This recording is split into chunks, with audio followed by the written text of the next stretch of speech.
What did a former friend do that instantly changed your opinion of them? Story 1.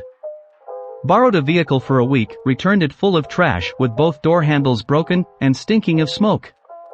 When I asked him about it, he said he didn't have time to clean up the mess, and his kid broke the handles, not him. We didn't talk much after that.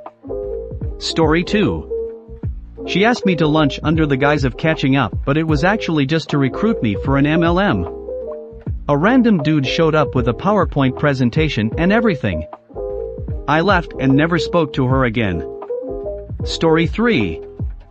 After overhearing, via eavesdropping, my new, slightly higher salary, he decided that meant I should loan him money since I was rich from a job I wouldn't start for a month. When I refused to do this, he texted me while I was having dinner with my new coworkers that he'd always secretly hated me and knew I hated him. And a bunch of other manipulative BS. I did not hate him prior to this. Suffice to say I cut him out of my life and show that text to any unfortunate mutual friends that believe his sob story about how I'm an asshole. They usually cut contact with him after reading it, lol. Story 4. An old friend once showed up at my house the night he found out the girl I was sort of dating was also hooking up with my other friend. He brought a bottle of whiskey and told it to me straight even though the other guy was his best friend. We weren't actually that close before that, but it was a solid thing to do and our mutual friend was fully aware what he was doing. I guess that's a 2 for 1. Story 5. I had 2 best friends that hated each other. C was fine with me hanging out with L, but L hated when I hung out with C. I made sure their paths never crossed to keep the peace. One random night L gave me an ultimatum, L or C. So I chose C because who the buck do you think you are? 25 years later and I'm still really good friends with C, don't give me ultimatums.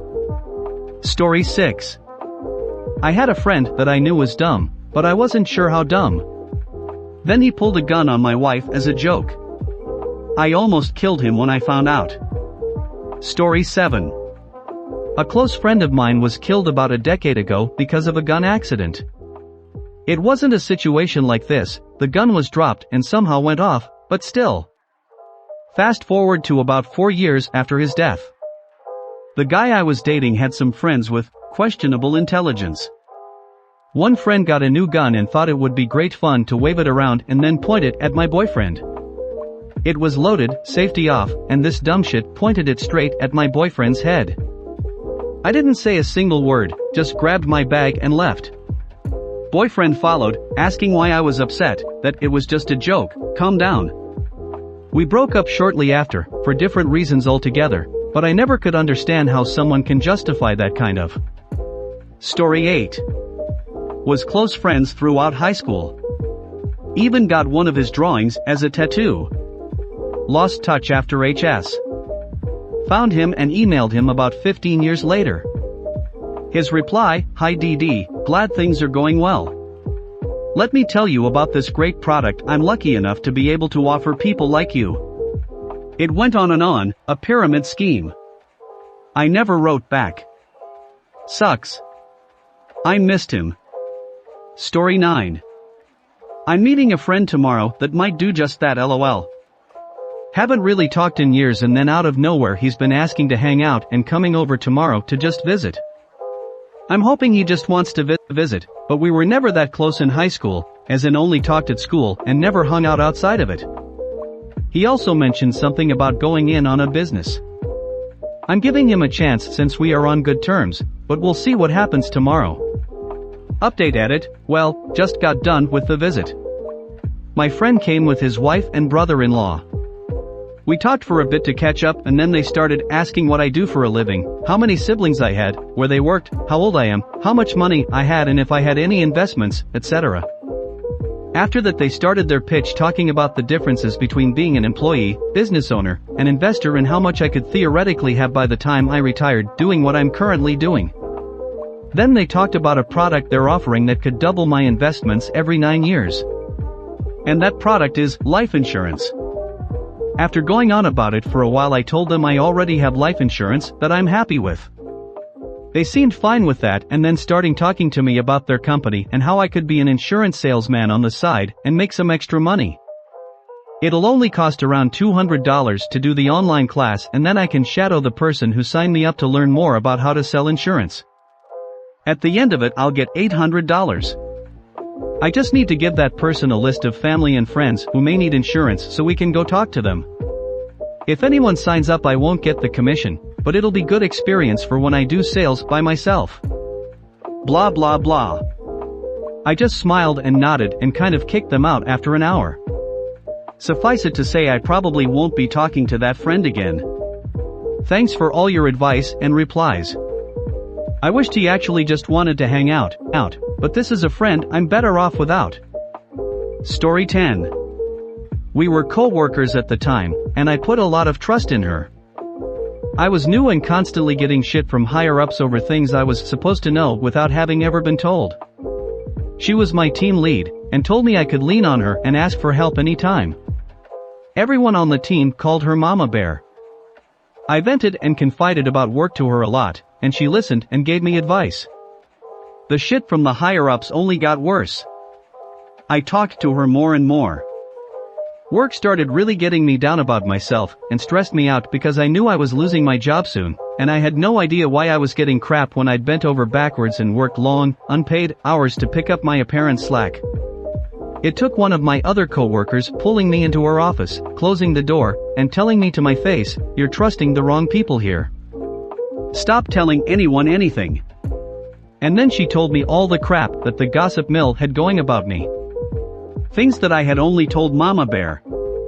It turned out the bitches of the group were the only ones not going around making up drama and bullshit, and had been trying to get me to open my eyes for months. I was so floored and betrayed. I started crying on the spot, but other coworker told me to dry that up and don't let them know they got to you. Hold your chin up and pretend everything is great until you can get out of here. I did just that, pretended I never found out just who was telling upper management that I wasn't cut out, wasn't putting in the work, wasn't getting along with the rest of the team, which had been true a year earlier, but then we all got along great, and anytime Mama Bear came to me asking if I wanted to talk, I told her nope. I'm good, but thanks. Smiley face. Last time I saw her I was still smiling to her face, telling her I was sad to not be working with her anymore, and I'd miss her. Bitch. Hope she chokes on her second face. If you made it this far, please consider pressing the subscribe and like button. Now continue to the video. Story 11. This reminds me of how and why I left my last job. I loved the work, loved my boss, loved our team. Then suddenly a few months in, one of our teammates was doing horribly. According to the boss, she was slacking, wasn't doing what she was hired to do, just sucked at her job. She stuck it out for 3 more months and tried to do better before leaving in a whirlwind of drama. Things went okay for a couple months. We found a replacement to hire for the team, had someone the boss knew come to help out temporarily before she went back to college. I was given the title the other girl had and moved to an office closer to the boss. Then, I dropped the ball on a major project. I was given something that had literal federal ramifications if done incorrectly, without being given instructions or help at all for how to do it. Boss was sick, and I caught it, but didn't go to the doctor and take any time off till I thought it was done. While I was out sick, the boss discovered that I hadn't finished it, because I didn't know what was required to finish it, because she assigned it to me without telling me much of anything about it. From the day I came back until I quit 3 weeks later, I was told that I was no longer here mentally, not the same old foolish pheasant, not dedicated to this business. I didn't give it 3 months like the former coworker, I gave it 3 weeks. I got fussed at or written up 3 weeks in a row, so I wrote the GM an email detailing what happened and didn't return. Turned out it wasn't the coworker who was slacking, it was that the boss needed somebody to blame for her poor time management. It was my fault she had to work 7 days a week. I noped out. Story 12. Had an old friend that got into drugs. I shipped out to the military, and hadn't heard from him in a few years. Apparently he was sent to rehab down in California. I was at the gym in Kansas one day working out, and I received a message from him that he needed $100, because he lost his wallet and phone. So being a good guy, and he'd never asked me for money before, I wire transferred him some, to help him out. Turns out I actually helped him escape rehab, and the whole thing was a lie. He's doing better now, I hear, but it didn't sit well with me, and made me feel guilty for helping him escape, and disappoint his family. I've pretty much cut all ties of communication with him. Drugs change people, it's crazy. Story 13. Ditched me at a bar after someone punched me. He thought I was going to call the police on the venue, so he insisted he take my phone. It took me 2 weeks to get my phone back, and his dad was the one who gave it to me, which I only was able to do because I called my own phone myself, since the friend in question ghosted me. Needless to say, buck that guy. Story 14. I went to a boarding high school for nerds that was run by the state and therefore free. My senior year, there was a weirdo that happened to have the room next to me. Kept to himself, obsessed with Egypt, definitely a weirdo, but seemed pretty harmless. About halfway through the school year, I get an urgent message from our dorm hall adult supervisor stating the time and location of an emergency meeting. Turns out the weirdo next door was obsessed with a female student on out sister hall. Apparently he had a weird habit of typing out extremely graphic and violent torture or word scenarios that he fantasized about performing on the girl he was obsessed with. Yikes. You never know what's going on in somebody's mind, but in this instance, we, admin/student admins, all found out about it because the dumbass accidentally clicked send instead of delete after typing out one of these fantasies. That poor girl was probably sitting in her dorm room on a random weekday night. She heard her computer register a new email only to find out one of the creepiest guys at our school wants to not only R-word her, but slowly torture her in a manner I can only describe as a modern recreation of the mummification process in ancient Egypt. While she's alive. I was brought into the fold because they tried to keep us, RAs, abreast of what was occurring on our halls. Additionally, I had to be present as a witness when the school made him pack his shit and move out. Never heard what happened to him after that, thank God. Story 15. Was at an 18th birthday party. My boyfriend at the time left early because he had to work the next day, but my friend told me he had lied to me and gone home with another girl. I was quite drunk and impressionable as a result and got quite upset. Then she suggested I should hook up with one of her older male friends as revenge. I eventually got a lift back to his place and found out it wasn't true. His mom had picked him up from the party and he was asleep in his own bed. Turns out she also liked my boyfriend and was trying to break us up so she could take a shot at him. Story 16. Had a friend do something similar in high school. Her parents were going through a nasty divorce and I offered to let her stay at my house whenever she needed it. I called my then boyfriend as I was closing up at my fast food job that I'd be home in 20 or so minutes if he wanted to swing by my house. I said Amanda would be there to let him in. I barely get out of my car when he comes storming out the front door saying she took off all her clothes, talked shit about me and tried to get him to sleep with her. I walk in, she's on my couch in her underwear, arms crossed. I told her to get her shit and get out.